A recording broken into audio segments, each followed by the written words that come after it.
안녕하십니까. 반갑습니다. 한국문학번역원 원장 김주현 원장님을 대신해서 김주현 원장님의 인사말을 계속하도록 하겠습니다. 초여름의 싱그러운 바람을 타고 세계 문화의 중심지인 이곳 파리에서 한국문학 포럼을 개최하게 되어 매우 기쁘게 생각합니다.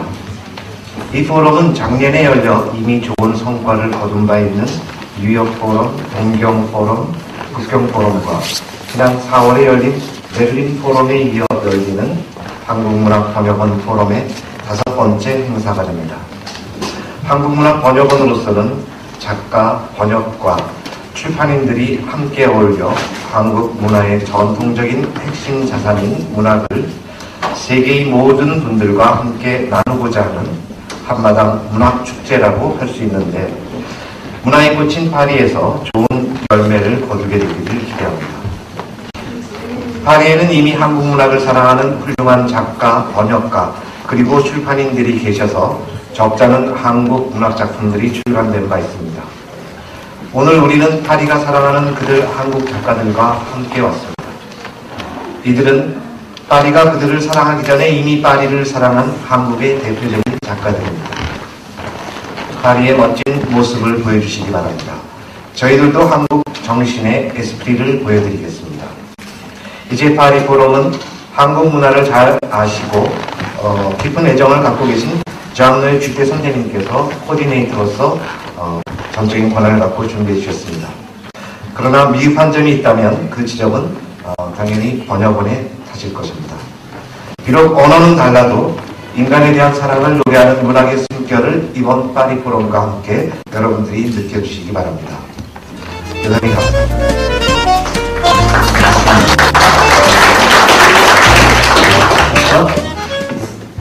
D'abord, je voudrais présenter les excuses du président Alain Absir qui a été bloqué par un souci d'ordre familial. Donc c'est le secrétaire général seulement qui le représente et qui vous accueille ici. Je voudrais vous dire à quel point la Société des gens de lettres est honorée d'accueillir le colloque de l'Institut coréen de la traduction littéraire. En effet, nous suivons avec un grand intérêt les traductions en France sans cesse plus nombreuses des auteurs coréens. Ce colloque va être pour nous l'occasion d'approfondir encore plus notre connaissance de la culture coréenne.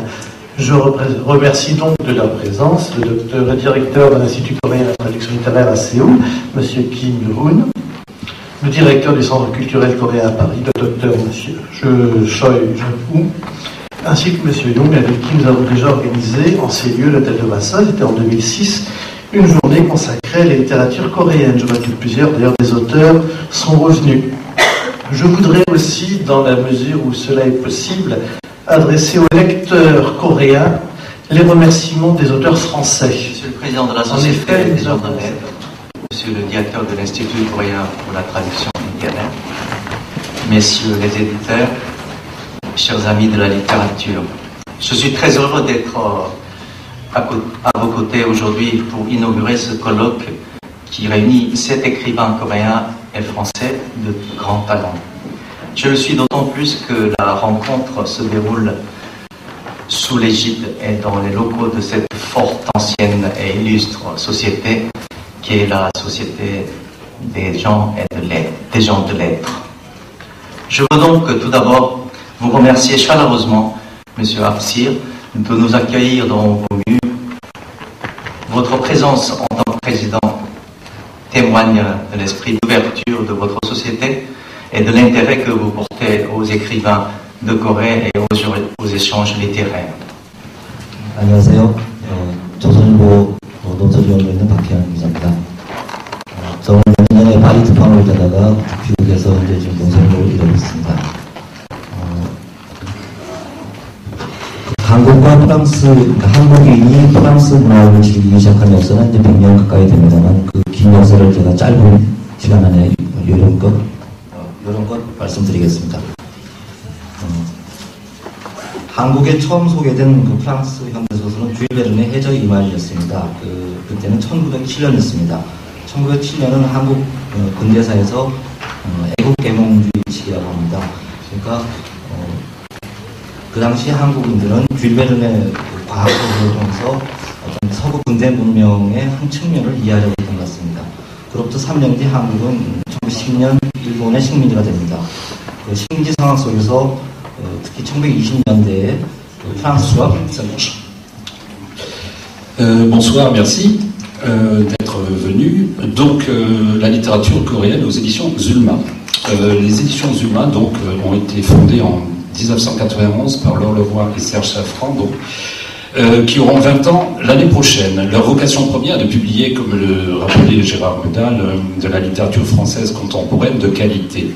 Une vocation qui s'est accompagnée en parallèle de nombreux coups de cœur en littérature étrangère, que ce soit dans le domaine européen, anglais, allemand, scandinave, italien, plus précisément sarde, ou dans celui du monde entier, hispano-américain, indien, hébreu, persan, tadjik, chinois et coréen. Dès 1993, dans le cadre de la collection Hors Barrière, consacrée à des récits anciens de voyageurs qui ont marqué leur temps, Pauvre et douce Corée, de Georges Ducrot, récit d'un Français paru au début du XXe siècle, a été le premier lien avec ce pays et sa culture, à l'époque encore très mal connu en France, et on peut le dire, dans le monde occidental. Depuis peu.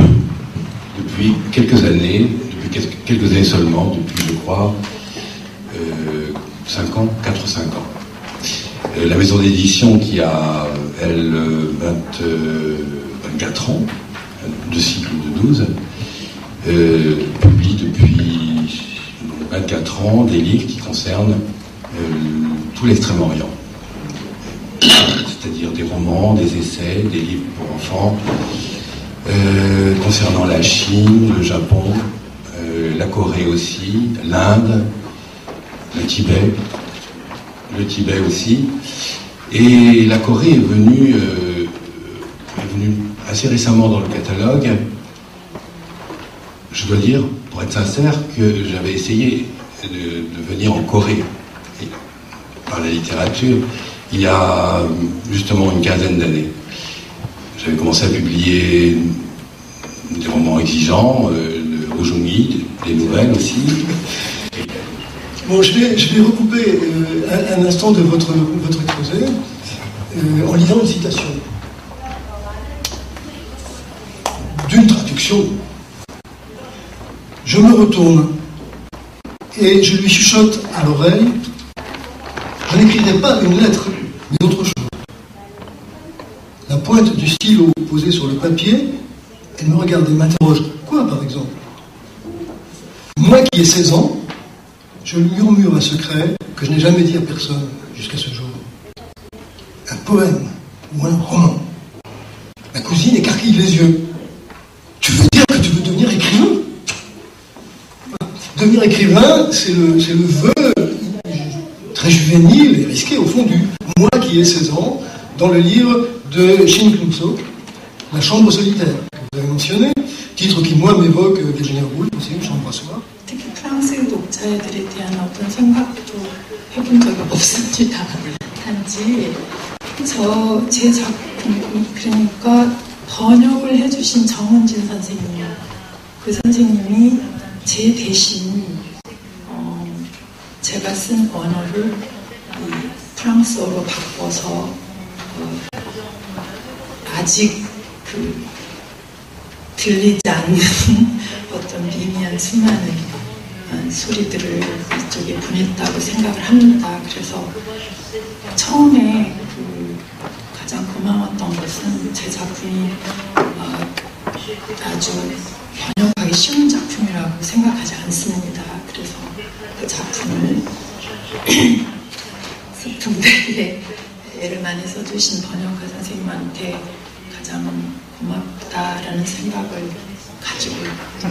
작가란, 즉 해외에서 출판된 작품을 가진 작가란 자기 작품 앞에서 보초를 쓰고 있는, 그러니까 자기 작품 앞을 지키고 있는 그 눈먼 보초병이라는 거예요. 눈이 멀었어. 그러니까 자기 작품인 줄 알고 뒤에 지키고 있지만 실제로는 확실하지가 않아요. 왜냐하면 좀 전에 말씀하셨지만 번역자, 그다음에 출판사의 에디터들, 이런 분들이 그 나라의 컨텍스트에 맞게 바꿔가기 때문에 그렇습니다. 그래서 그런 과정을 통해서 처음에 제가 쓰려고 했던 것과 다른 것이 나가 있겠죠. 저도 그런 식으로 프랑스 문학을 배웠고요. 배웠기 때문에 이것은 저는 자연스러운 현상이라고 생각합니다. 단지 작가로서 저는 번역된 제 작품 앞에서 이 눈이 먼 채로 어쨌든 근엄한 얼굴로 그 작품을 지키고 있는 거죠. 그리고 그 권위를 보증하고 있는 겁니다. 봐, 작가가 여기 있잖아. 이거 내 거야. 이러면서 지키고 있습니다. 그럼 번역이 전제되어 있지만 그러나 우리 진정한 의미의 소통과 진정한 의미의 그 이해 그리고 공감하게 만드는 것은 언어로 번역될 수 있는 것이 아니라 번역되지 않거나 또는 번역될 수 없는 것, 번역될 필요가 없는 것, 그것들에 의해서 공감이 이루어진다고 생각합니다.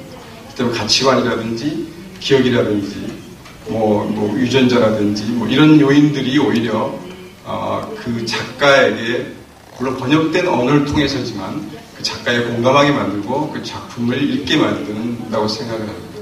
제가 어떤 프랑스 작가들을 좋아하지만 프랑스 작가이기 때문에 좋아하는 것도 아니고 또 저는 한국어로 글을 쓰지만 한국어로 글을 쓴 한국 작가들 작품을 좋아하지 않는 작가도 제가 있고 또 심지어는 제가 읽을 수 없는 노력을 하려고 해도 읽기 어려운 그런 작가들도 있습니다. 자기 형식에 대한 생각을 많이 하게 됩니다.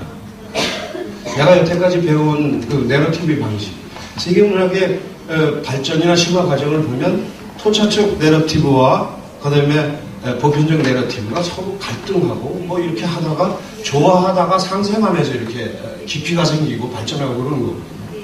그렇게 본다면 뭐 불란서 문학도 마찬가지겠죠. 뭐 그 많은 식민지, 그가 거느렸던 많은 그 제국의 그 백성들, 그들의 풍속, 생활 뭐 이런 것들이 같이 섞이면서 안에서 또 자기가 풍요해지기도 하고 반성도 하고 하면서 이러면서 왔던 것처럼 이를테면 그럴수록 자기는 또 자기 양식에 대해서 생각을 한단 말이에요. 자기 양식으로 얘기를 해야 프랑스 사람이나 또는 뭐 스웨덴 사람이나 또는 뭐 독일 사람이 자기와 다른 방법으로 얘기하는 걸 알게 될 테니까.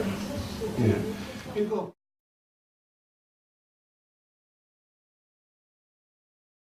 청와대에 대해서 전화를 자꾸 오고 뭐 국무총리실에서 모소한다고 그러고 뭐 하여튼 그랬습니다. 그러나 그때까지는 그때만 해도 이제 군인이 아닌 사람이 대통령이 됐죠. 문민 대통령인데 그랬기 때문에 이것을 계속 문제 삼으면 결국 소설만 많이 팔리고 잡지만 많이 팔리고 좋지 않다. 그리고 문민정부 이미지도 좋지 않다. 그렇지만 뭐 그 신문사에서 약간의 그 해명과 사과를 하는 정도에서 이제 문제가 끝났거든요. 그게 벌써 이제 93년이니까 이후로 정치적인 검열은 거의 없어졌다고 봐야 되고요.